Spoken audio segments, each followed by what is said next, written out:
Mais 8 mortos em Israel após os últimos ataques do Irão. Países entram no 4º dia do conflito. Líderes do G7 reúnem-se no Canadá para a cimeira que será marcada pela guerra comercial de Trump e pelo conflito entre Israel e o Irão. Macron faz visita simbólica à Groenlândia para reafirmar apoio ao território dinamarquês perante insinuações de Trump sobre anexação. Suspeito de matar congressista democrata do Minnesota, Melissa Hortman, e o marido, foi detido pelas autoridades. Centenas protestaram em Lisboa contra a agressão à atora Dérito Lopes, pediram medidas duras contra grupos de extrema-direita. Tel Aviv voltou a ser alvo de ataques aéreos no 4º dia do conflito entre Israel e o Irão. Mas algumas das mais recentes vítimas mortais em solo israelita foram registadas poucos quilómetros mais a leste. 4 em Petah Tikva e uma em Bnei Brak, todas acima dos 70 anos. Em Haifa, no norte do país, mais 3 mortos. Pelo menos 20 israelitas já perderam a vida em resultado das investidas iranianas. Só na última noite houve mais de 300 feridos. Do lado da República Islâmica, o número de mortos foi atualizado para 224. Há ainda 1.277 feridos. O Irão reconheceu que as forças israelitas mataram mais generais de topo, incluindo o chefe dos serviços secretos da Guarda Revolucionária. Segundo Israel, o Irão disparou mais de 270 mísseis desde sexta-feira. Desses, 22 furaram a cúpula de ferro, o sistema de defesa aérea israelita. Os dirigentes de algumas das principais potências económicas do mundo já chegaram às montanhas rochosas canadianas para a cimeira do G7. No papel de anfitrião da cimeira, o primeiro-ministro canadiano Mark Carney decidiu abandonar a habitual prática de emitir uma declaração conjunta no final da reunião. Um encontro que, este ano, será marcado pela escalada do conflito entre Israel e o Irão e pela guerra comercial iniciada pelos Estados Unidos. Com muitos dos presentes a desejarem dialogar com Trump numa tentativa de o dissuadir de impor tarifas, a cimeira corre o risco de se tornar numa série de conversas bilaterais, em vez de resultar numa demonstração de unidade. Donald Trump foi um dos últimos líderes a chegar, no domingo, um dia depois de ter sido protagonista de uma controversa parada militar em Washington.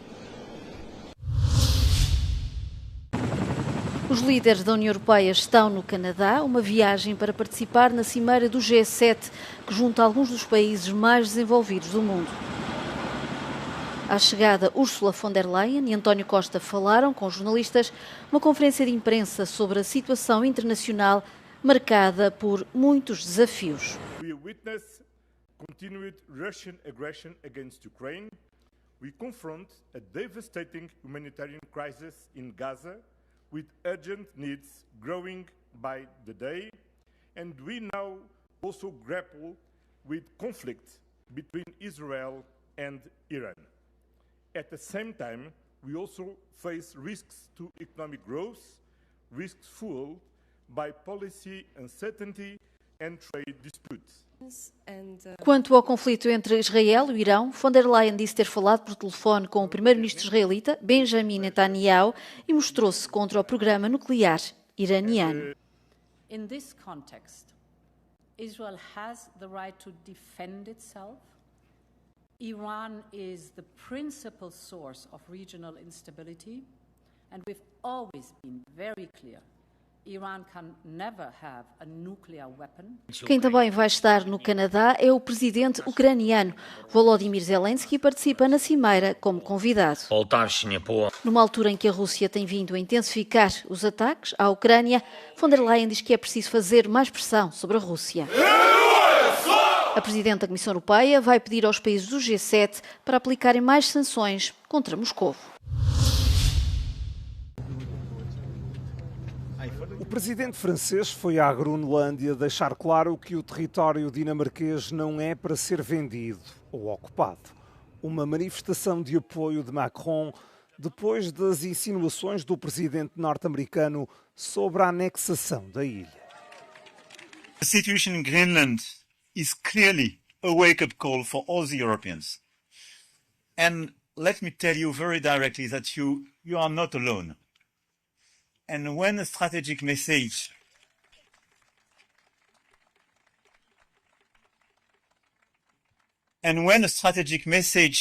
is sent to you, I want just for you to know that it's clearly perceived by the Europeans as targeting a European land.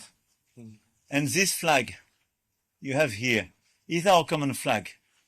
Macron parou na Groenlândia, caminho da cimeira do G7 no Canadá, onde Trump também marcará presença. Esteve acompanhado dos primeiros ministros do território semi-autónomo e da Dinamarca. Além da segurança, discutiu as alterações climáticas durante uma visita a um glaciar afetado pelo degelo. Um homem suspeito de disparar sobre 2 legisladores democratas nos Estados Unidos foi detido após 2 dias de buscas. Vance Bolter, de 57 anos, foi encontrado num bosque no Minnesota. É acusado de se ter feito passar por agente da polícia e de ter baleado mortalmente a então líder democrata na Câmara dos Representantes do Minnesota, Melissa Hortman, e o seu marido na casa de ambos no sábado em Minneapolis. O governador Tim Walz considerou que se tratou de um assassinato com motivação política e agradeceu o trabalho árduo dos polícias. Spent Father's Day away from their families to deliver justice for Melissa and Mark Hortman and their children who spent this Father's Day alone. As autoridades referem que Bolter também disparou contra o senador John Hoffman e a sua mulher na residência do casal, também em Minneapolis. Ambos ficaram feridos, mas sobreviveram ao ataque. Os investigadores encontraram ainda uma lista de cerca de 70 nomes no veículo do suspeito, na sua maioria políticos democratas e defensores do direito ao aborto.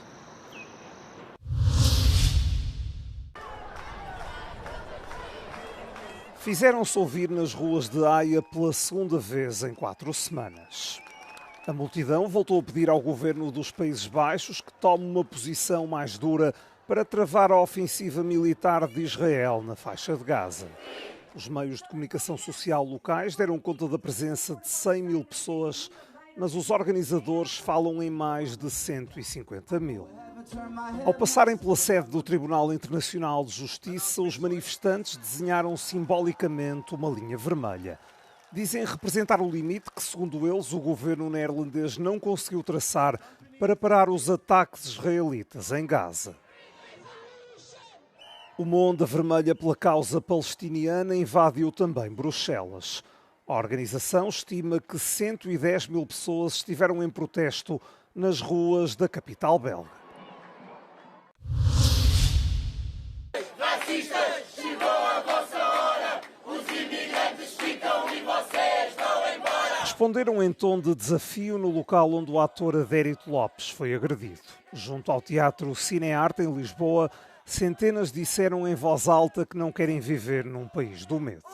À concentração organizada por associações da sociedade civil, juntaram-se os partidos de esquerda. A extrema-direita está cada vez mais confortável porque há um discurso que a legitima no Parlamento, porque esse discurso está todos os dias na televisão e porque temos um governo que foi incapaz e um primeiro-ministro que foi incapaz de condenar diretamente e sem qualquer margem para dúvida estes ataques. Adérito Lopes, ator da companhia A Barraca, foi agredido na última terça-feira, dia de Portugal, por volta das 8 da noite. Estava a chegar ao teatro para um espetáculo de homenagem a Camões com entrada livre.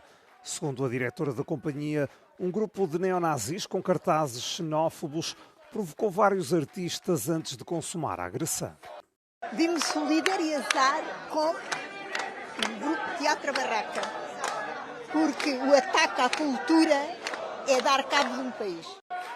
Nesta manifestação pediram-se ao governo medidas duras contra os grupos de extrema-direita. Até agora o primeiro-ministro ainda não se pronunciou. Um dia depois da agressão, o Ministério Público confirmou a abertura de um inquérito.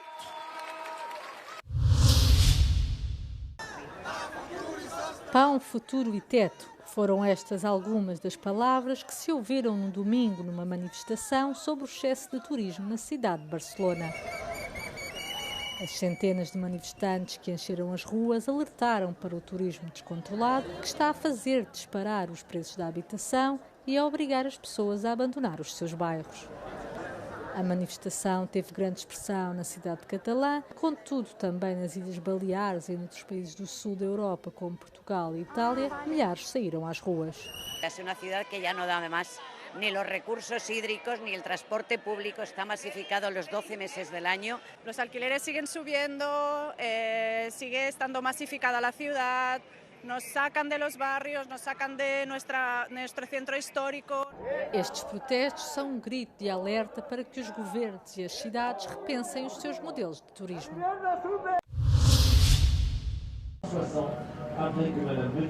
O Paris Air Show, a mais antiga feira de aviação do mundo, arrancou esta segunda-feira, reunindo mais de 2.400 expositores de 48 países para apresentar as mais recentes inovações ao longo da semana. A rivalidade entre a Airbus e Boeing será o foco principal, uma vez que ambos os fabricantes revelaram novas aquisições significativas. No entanto, as tensões globais, as tarifas comerciais e o trágico acidente da Air India vão marcar o evento. França encerrou os 4 principais stands de empresas israelitas na feira por exibirem bombas e outras armas ofensivas, uma medida que Israel já condenou.